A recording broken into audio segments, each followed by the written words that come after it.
보통의 친구들이 특징이 일기 쓰기 하면 이제 숙제로 주어졌잖아요. 그러면 이거를 그야말로 숙제의 개념으로 받아들이는 경우가 많아요.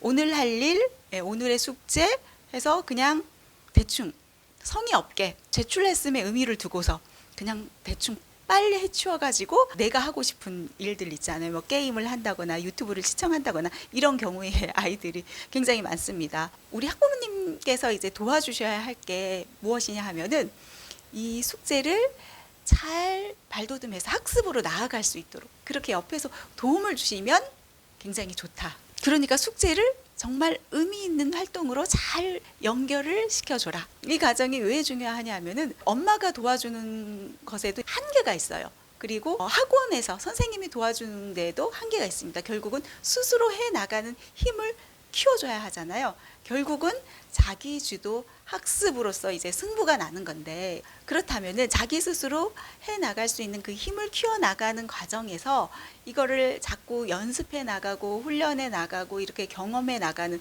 그 시기가 언제가 가장 좋냐면은 초등 시기가 가장 좋다는 거예요. 이 시기는 엄마 말씀 잘 따라오는 시기거든요. 사춘기 없고 중학교 되면은 엄마가 옆에서 뭐 간섭하는 것도 싫어하고 엄마에게 물어보는 것도 사라지고 스스로 다 하겠다고 하거든요. 그래서 초등 시기에 잘 다져줘야 된다는 거예요.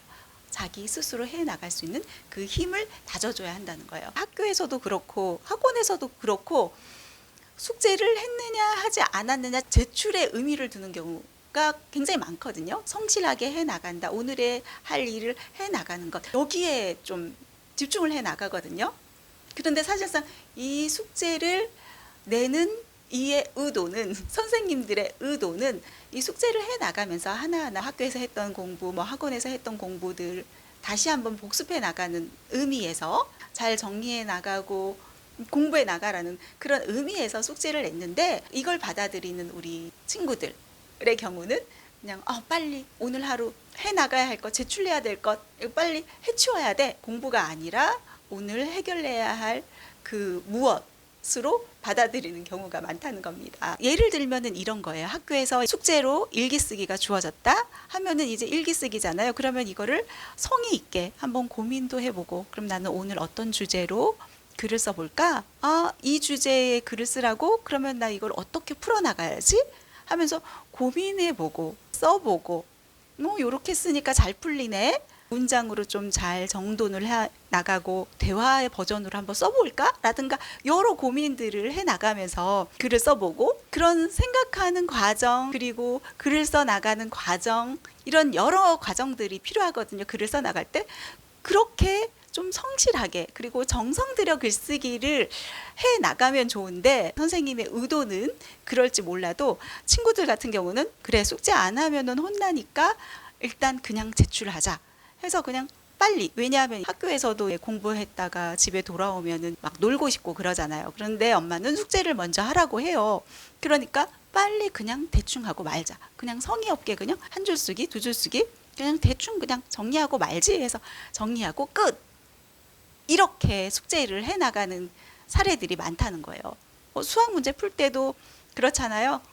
계속 안 하다가 잘하는 친구 문제 푼 거 베껴가지고 쓰고, 뭐 해설지 베껴다가 쓰고, 그런 경우들, 이런 경우들이 바로 숙제를 정말 아무 의미 없이 해 나가는 경우에 해당되는 거예요. 그렇기 때문에 이거를 처음부터 이걸 잘 루틴화 시켜가지고 정성 들여서 숙제를 해 나갈 수 있도록 옆에서 부모님이 도움을 주셔야 한다는 거예요. 이 상담 주신 부모님께서 그런 역할을 굉장히 잘하고 계시더라고요. 일기를 써서 왔어요, 아이가. 그러면은 조금 더 정성 들여서 쓸 수 있도록 다시 한번 써보자. 정성이 부족해.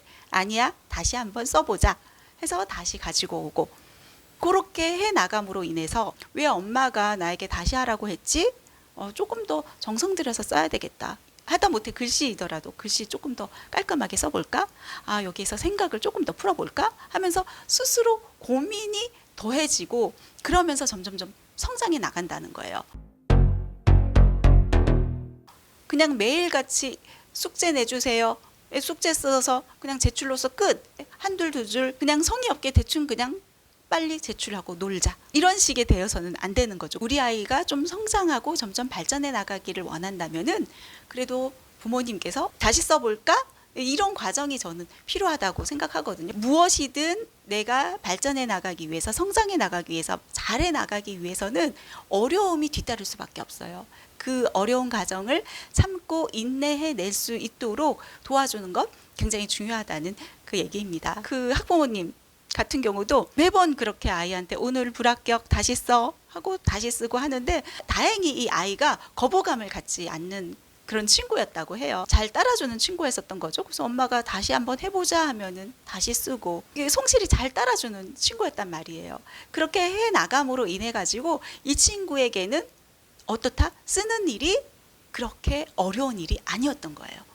매일매일 루틴으로 일정하게 조금씩이라도 일단 숙제가 주어지니까 숙제로서 해 나감으로 인해서 발전해 나가는 거예요. 그냥 의미 없이 대충 제출로서 끝의 의미가 아니라 엄마께서 이제 옆에서 도움을 주셔가지고 관리를 해 주셨기 때문에 점점 성장해 나갈 수 있었겠죠. 그렇기에 이 친구 같은 경우는 쓰기에 있어서 좋은 점수를 얻을 수 있지 않았나 하는 그런 생각이 듭니다. 이게 매일매일 해 나가는 일상의 흐름으로 이제 루틴으로 딱 만들어지기까지의 그 과정이 고통스럽고 어렵지, 습관으로 잘 만들어진 친구들 같은 경우는요, 나중에 어렵지 않거든요. 물론 바쁘신 부모님들은 정말로 힘들죠. 나도 힘들고 일일이 챙겨주기도 힘들고, 그래서 그냥 숙제만이라도 그냥 제출하고 가자, 선생님께 혼나지 않게 숙제 제출해준 것만으로도 그냥 휴 안도의 한숨 소리가 나오고 하지만 우리가 조금 더 욕심을 내본다면, 우리 아이들도 좀 더 성장하기를 바란다면은